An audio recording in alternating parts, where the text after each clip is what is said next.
తమిళనాడు రాజకీయాలు గంట గంటకు మారుతున్నాయి. ప్రభుత్వం ఏర్పాటు చేసేందుకు అనుమతి కోరుతూ టీవీకి అధినేత విజయ్ గవర్నర్ను కలిశారు.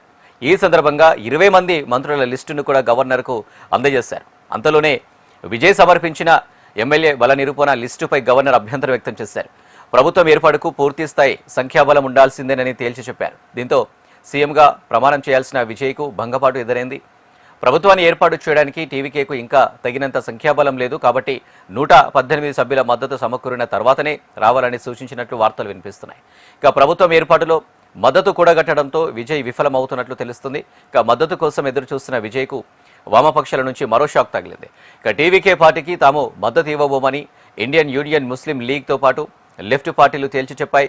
ఇక తాము డీఎంకే కూటమిలోనే ఉంటామని ఆయా పార్టీలు వెల్లడించాయి. ఇక మరోవైపు డీఎంకే మిత్రపక్షమైన వీసీకే టీవీకే పార్టీకి మద్దతిచ్చే విషయంలో ఇంకా నిర్ణయం తీసుకోలేదు.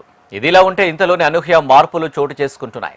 ఇప్పటి వరకు సీఎం విజయ్ ప్రమాణ స్వీకారం చేస్తారని అంతా భావించగా తాజాగా తెరపైకి బద్ధశత్రువులైన డీఎంకే అన్నా డీఎంకే కలిసి ప్రభుత్వ ఏర్పాటుకు సన్నాహాలు చేస్తుండటంతో తమిళ రాజకీయాల్లో ఒక్కసారిగా మరింత ఆసక్తికంగా మారనున్నాయి. ద్రవిడ ఉనికిని కాపాడుకునేందుకు డీఎంకే అన్నా డీఎంకే మధ్య తెరవెనుక చర్చలు జరుగుతున్నట్టు ప్రచారం ఊపందుకుంది. ఇక డీఎంకే 59, అన్నా డీఎంకే 47 మంది ఎమ్మెల్యేలు ఉండగా వారి మిత్రపక్షాలు కలిస్తే 120 మంది సంఖ్యాబలం చేకూరుతుంది. ఇక దీంతో ప్రభుత్వ ఏర్పాటుకు మార్గం సుగమం అవుతుంది. ఇక కాంగ్రెస్ బీజేపీ లేకుండానే ద్రవిడ పార్టీలకు మ్యాజిక్ ఫిగర్ తగ్గ సీట్లు ఉండడంతో తమిళ రాజకీయం ఒక్కసారిగా మారిపోయింది.